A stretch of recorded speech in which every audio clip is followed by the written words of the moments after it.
On February 1st, 1990, Bethany Leanne Markowski entered the world, born to Johnny Joe Carter and Larry Markowski. As the youngest in a blended family of 5 children, she was often described as a sweet yet sassy girl, full of life and potential. Known for her loving nature and playful spirit, Bethany's home life was anything but stable. From the beginning, her parents' tumultuous relationship spiraled into chaos. In January 2001, Johnny Joe Carter made the difficult decision to leave Larry Markowski, citing Larry's alleged controlling and abusive behavior.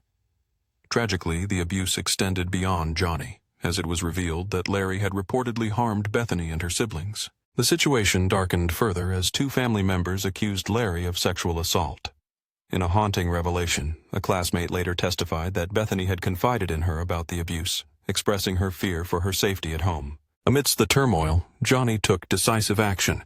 He removed Bethany from her father's custody while Larry was at work, relocating with her to stay with her Aunt Lori and her family in Hermitage, Tennessee. Enraged by this move, Larry abducted Bethany from her new school, prompting Johnny to seek a protection order against him. Despite the protection order, Larry was still granted unsupervised visitation rights on weekends and could call Bethany on Tuesdays and Thursdays. This arrangement led to a fateful weekend in March 2001, when Bethany spent time with Larry as per their custody agreement. On that fateful Saturday, Bethany called her mother to discuss their plans for ice skating the following day. At 9:38 a.m., she called again, inquiring whether her mother would be picking her up later that day. During the call, Bethany revealed that Larry had discovered she had a new boyfriend. Due to the protection order, Johnny was unable to collect Bethany himself, so her aunt and uncle planned to meet Larry at 5 p.m. in Waverly, Tennessee for the custody exchange. Tragically, that exchange would never take place. According to Larry, he and Bethany spent part of the weekend in Little Rock, Arkansas, visiting his friend Harold before returning to Gleason, Tennessee, early on Sunday, March 4th, after visiting family. On their way back, Bethany requested a stop at Old Hickory Mall to shop at Claire's Boutique and enjoy the game room. Exhausted from the journey, Larry claimed he would stay in the van to take a nap while Bethany went inside. He watched her walk toward the mall entrance before succumbing to sleep. When he awoke, a chilling realization washed over him. Bethany was gone. In a frantic search, Larry insisted he scoured the mall, first checking Claire's and the arcade. When he found no trace of her, he called out her name, asking shop owners for any sign of his daughter. As the clock ticked on, he felt the weight of dread settling in. By 5 p.m., when Bethany failed to appear for the custody exchange, her Aunt Lori began calling Larry repeatedly. After several attempts, he finally answered, delivering the heart-stopping news that Bethany was missing. The panic escalated as the minutes passed. By 5:15 p.m., Larry finally alerted mall security. As darkness fell, the Jackson police were drawn into the unfolding nightmare. Johnny, instinctively suspicious of Larry's narrative, shared his growing concerns with investigators, unraveling a web of uncertainty surrounding Bethany's disappearance. As investigators pored over the surveillance footage from the mall, a chilling realization dawned. There was no evidence that Bethany had ever entered the building. This revelation led them to scrutinize Larry's account of events. He had claimed to have seen Bethany walk toward the entrance, but doubts began to creep in. Under mounting pressure, Larry eventually admitted that he had never actually witnessed her going inside. The police began to entertain a dark possibility. Had Larry hidden Bethany away in a desperate attempt to maintain custody? Yet they found no evidence to substantiate this troubling theory. Another theory surfaced, suggesting that Bethany may have been abducted in the parking lot before she could reach the mall's safety. However, Johnny, Bethany's mother, was unconvinced. She believed her daughter would have fought back fiercely, causing a scene, had someone attempted to force her into a vehicle. The absence of security cameras in the parking lot only deepened the mystery, and no witnesses had come forward to report anything unusual. A month after Bethany's disappearance, a potential breakthrough emerged. In a twist that seemed almost too coincidental, a woman in eastern Tennessee attempted to enroll a girl who bore a striking resemblance to Bethany in school. However, she left in haste, realizing she lacked the necessary paperwork. Simultaneously, restaurant employees in Cleveland, Tennessee, reported seeing a girl matching Bethany's description over 3 consecutive days. The girl was always accompanied by a blonde woman in her 40s. Witnesses claimed that the duo boarded a bus bound for Molina, Illinois. Yet by the time police arrived at the bus's destination, both the girl and the woman had vanished. Johnny held fast to her belief that this girl was, in fact, Bethany, and that the blonde woman might have ties to Larry's family. Despite the extensive investigation surrounding this lead, authorities were never able to confirm any connection to Bethany or to Larry's relatives. To this day, Larry remains a person of interest. However, police have been unable to prove his involvement. The unsettling possibility that Bethany was taken by a stranger continues to linger. Authorities have consistently failed to establish any link between Bethany and Larry's relatives. Even now, Larry remains under suspicion, yet concrete evidence eludes investigators. The haunting question of whether Bethany was abducted by a stranger remains an open case. Bethany's last known whereabouts were around March 3, 2001. As of March 2025, she remains missing, and her case is still unsolved. In a separate tale of tragedy, Robert Gaston Fuller, known to many as Bobby, was born on October 22, 1942, to Lawson and Eva in Baytown, Texas. In the early years of his life, he and his family settled in Salt Lake City, Utah.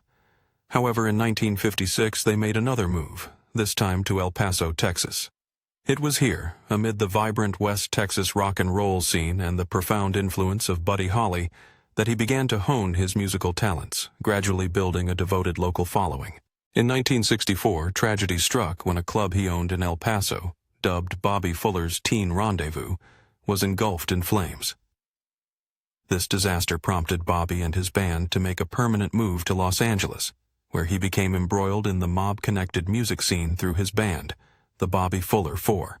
In a pivotal moment for his career, Bobby Fuller signed with Mustang Records under the guidance of the renowned producer Bob Keane, the same man who had previously worked with the legendary Ritchie Valens.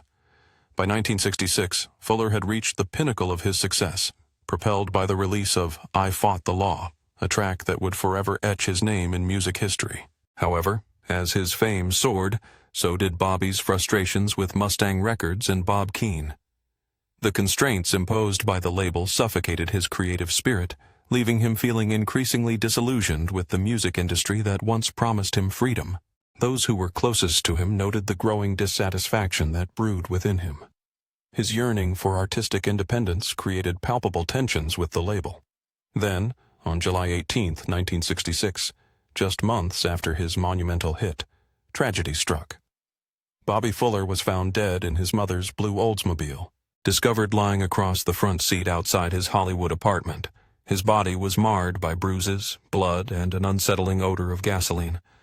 Rigor mortis had already set in, indicating he had been dead for hours before anyone found him. His mother, Lorraine, stumbled upon this horrific scene at around 5 p.m. A gasoline can lay open, spilling its contents in the front seat, with a gas hose ominously nearby. Despite these disturbing findings, authorities hastily concluded that Bobby had taken his own life. They speculated that he had accidentally asphyxiated himself after pouring gasoline over himself in a tragic act of despair. Yet, his family and friends were unconvinced, immediately sensing that foul play was afoot. Key details surrounding his death raised significant doubts. Notably, his lungs showed no signs of gasoline fumes, directly contradicting the suicide narrative. Further complicating the official account was the state of his body, which appeared to be in a condition of decomposition inconsistent with the timeline provided by investigators. Lorraine, his mother, vehemently argued that the ruling defied logic. Particularly troubling was the fact that the car had been missing throughout the night, only to reappear in front of their apartment at 5 p.m. When police arrived, they failed to treat the scene as a homicide investigation. In a careless act, a detective discarded the gasoline canister into a dumpster. Dismissively labeling Bobby as merely another rock and roll casualty, authorities neglected to collect fingerprints or conduct any substantial investigation, hastily closing the case. One prevailing theory suggested that Bobby had angered powerful individuals within the music industry. Evidence supporting this theory included the bruises found on his body and the gasoline present, raising suspicions that he may have been beaten and tortured prior to his death, reminiscent of a mob-style execution.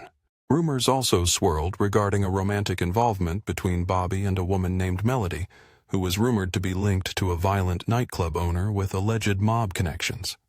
Melody acknowledged her acquaintance with Bobby but firmly denied any ties to organized crime or being with him the night of his death. On the fateful night before his lifeless body was discovered, Bobby was set to attend a party with Melody, a gathering that promised to introduce him to influential figures in the music industry. According to his brother Randy Fuller, Bobby was eager yet cautioned to remain vigilant. The events surrounding that fateful party remain shrouded in mystery. Shortly after Bobby Fuller's untimely death, whispers began to circulate about a potential drug overdose cover-up. Many speculated that powerful celebrities and influential figures had been present, suggesting that Bobby's death was meticulously staged to resemble a suicide, designed to shield those involved from scrutiny. Bob Keane, the renowned music producer, confirmed that he too had heard these unsettling rumors. As the years passed, the official narrative shifted, altering the cause of death from suicide to an accident. Yet, this change provided little solace or closure to those who loved him. Bobby's family, haunted by unanswered questions, has expressed a desire to exhume his body, hoping that modern forensic technology might finally uncover the truth hidden beneath the surface. Despite the lingering suspicions and conflicting reports, a thorough investigation into his death was never carried out. Over the years, new leads have surfaced, but none have yielded definitive answers. To this day, the mystery surrounding Bobby Fuller's death remains one of the most chilling enigmas in the annals of rock and roll history. Fans and loved ones are left grappling with the haunting uncertainty, wondering if the truth will ever emerge from the shadows. Bobby Fuller was discovered dead under suspicious circumstances on July 18, 1966. As of March 2025, this case lingers in the realm of the unsolved, a stark reminder of the secrets that can lie hidden in the glamorous facade of fame.